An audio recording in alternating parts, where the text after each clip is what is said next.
Welcome back to Rosa's journey. Training a wild burro takes patience and willingness to adjust. In this part, I'm showing how I used a carriage whip.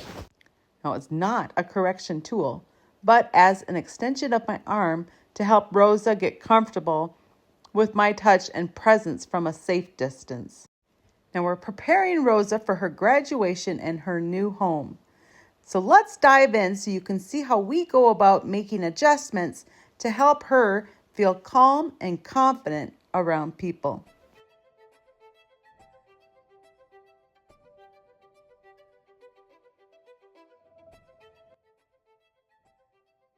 Help her understand that she's going to get lots of pay, but it has to be with her head forward. So that's what I'm doing here. If her head is forward, I say deet, which is the word that says you got the answer right, and I paid her. So we tried this, but there were still some things happening that made me feel a little nervous. So keep watching and I'll walk you through what I do next. So to my surprise there, even while I was doing this, sometimes she would kind of dart at me with her face. So then I was still feeling a little bit nervous. So I thought, you know what? I'm going to get out this long, it's like a carriage whip that they use for animals that are driving. And then I stood a really long ways away from her and just worked on, you can see I'm not even touching her there, but sometimes she flinches. So all we worked on there was helping her be okay with that movement around her. It was many days. You're going to see my outfit change many times during this because it was many days of this training just to help her get comfortable and confident.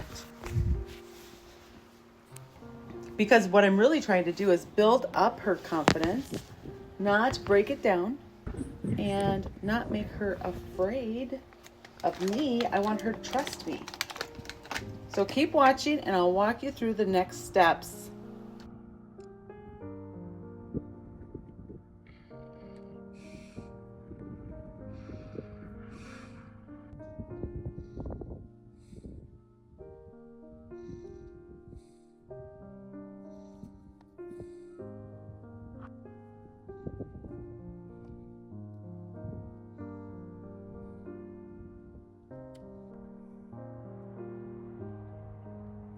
All right, here you're going to notice that she flinches, her head bobs down a lot, tail is swishing.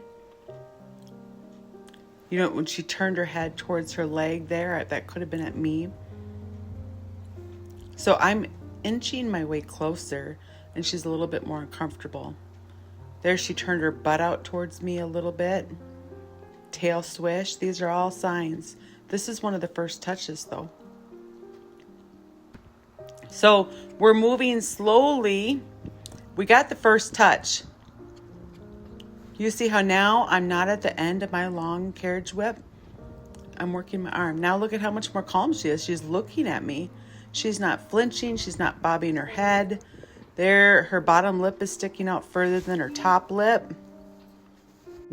But the next day I went to go train. Gentler today. I had two, hi Seamus. a horse and a He follows me mule everywhere, guys. that were bothered on both sides of her. So I decided to bring in Seamus. They can sense a heart rate 4 feet away from them. So having the horse and the mule, who were both feeling a little bothered, was going to create a situation of them of escalation in the pens. And Seamus is so chill. He was going to do the opposite. So now we've already worked all the way down the carriage whip.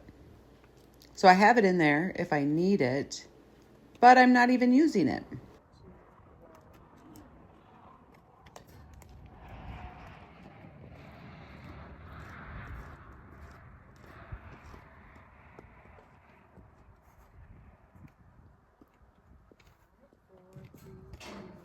At this stage now, I'll do a quick little pet and then retreat. I don't have to walk away. Now you see how she came to me? She's like smelling me like, do you want to be friends? So I'm going to let her smell me. She's 3. Little kids like to put everything in their mouth. Donkeys are no different. She's not trying to bite me. Her body language is relaxed. She's swishing her tail a little bit, but so is Seamus. So if you have more than one, you can kind of see and watch. Is it from the bugs or is it from their feelings? Seamus is a rock star, a sign of a really good training session. Now that she is okay with some touch, it's time to work on getting her more comfortable with touch. So you're going to see here Dan doing a bunch of advance and retreat and pay. We want to keep all of this a good experience for her, but that doesn't mean she's never going to be uncomfortable. Right now, all of this is uncomfortable for her. You can tell right now, right? She hates this. Okay, so there's only going to be able to take so much time. This whole session, and I'm not going to show you the whole thing, but the whole session is 20 minutes long. And Dan's going to do a bunch of advance and retreat and pay to help her feel like, oh, wow, this touch is a good thing. At this time, we're not even trying to halter train her yet. We're just helping her be okay around us. From both sides. That's super important. Now, Rosa here, you can see she's more comfortable with us on her right side and less comfortable with us on her left side, which is so opposite of what it normally is. So often animals are more comfortable with you being on their left side because that's where you do everything. Well, these guys are wild. They haven't had things done with them yet. They're just simply getting used to people. And she has a strong preference for us to be on her right side. Now, she'll get over that with more time of working with her on both sides. But in the future, we might need to be doing a little lopsided with the amount of time that's spent on her left side until she gets comfortable. Now, you see how each interaction, each touch that Dan does is short. And then retreating. You don't always have to walk away when you retreat. When you very, very first start, you can walk to the other end of the pen and really give them a big break. But just like the pay is weaned out later on, so is the amount of walking away you need to do. You see how she's approaching him? She's liking the attention now. Remember, before we can ask for cooperation from her, we need to establish that connection. Her following, she's curious enough about us that she's starting to follow.